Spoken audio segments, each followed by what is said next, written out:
Hello everyone, welcome to another video of this revision series. In this video, we'll talk about cerebrospinal fluid. As the name suggests, this is a fluid confined within the cavities of cerebrum and spinal cord. And the cavities are, in case of cerebrum, 4 ventricles, and in case of spinal cord, the central canal or neural canal. CSF is secreted from the choroid plexus, that is a tuft of capillaries with an ependymal covering, and the rate of secretion is approximately 20 ml per day. Now the circulation from lateral ventricles, cerebrospinal fluid, goes to third ventricle via foramen of Monro and then to the fourth ventricle by aqueduct of Sylvius. Then most of the fluid goes to the central canal of the spinal cord and remaining fluid goes to subarachnoid space via foramen of Lusca and Maginty, and from subarachnoid space it goes to arachnoid granulations for absorption. It is mainly absorbed by dural venous sinus, more specifically sagittal sinus, which lies in between endosteal and meningeal layer of dura mater. Now the physical property about CSF: volume is about 125 to 150 ml, pressure ranges within 70 to 180 mm of H2O, and in hydrocephalus there is rise in pressure of CSF. Hydrocephalus is a condition which refers to accumulation of CSF within the ventricles or cavities of brain due to either increased production of CSF or obstruction in its flow or failure of its absorption via arachnoid villi. The normal color of CSF is crystal and it may be turbid in pyogenic meningitis.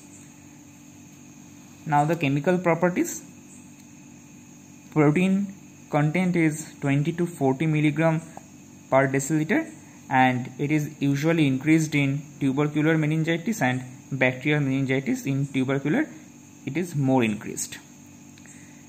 Glucose content is usually 2/3 of the plasma glucose, that is approximately 40 to 80 mg per dl depending upon the plasma concentration of glucose, and it is increased in all types of meningitis except viral meningitis where it is normal. Chloride content is 720 to 750 mg per dl. In almost all type of meningitis it is usually decreased. Sodium, potassium, calcium, bicarbonate, urea are present in trace amount. Now the biological properties: total count is almost 0 to 5 per millimeter cube. DC, usually some lymphocytes are present.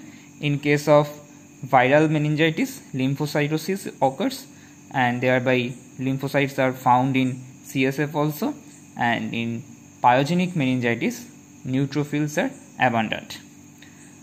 Clot usually absent, but in TB meningitis there is spider web coagulum on standing, a characteristic finding of TB meningitis. Culture: it is usually sterile, hence no results in culture, but in case of meningitis specific bacteria are found in colony. And the applied part: lumbar puncture is done for diagnostic of meningitis or as a therapeutic purpose like spinal anesthesia or spinal drug delivery, and it is done in the intervertebral space of L3 to L4. So this is a very brief discussion about cerebrospinal fluid. It is very necessary to study before meningitis in medicine or pediatrics. Thank you guys for watching.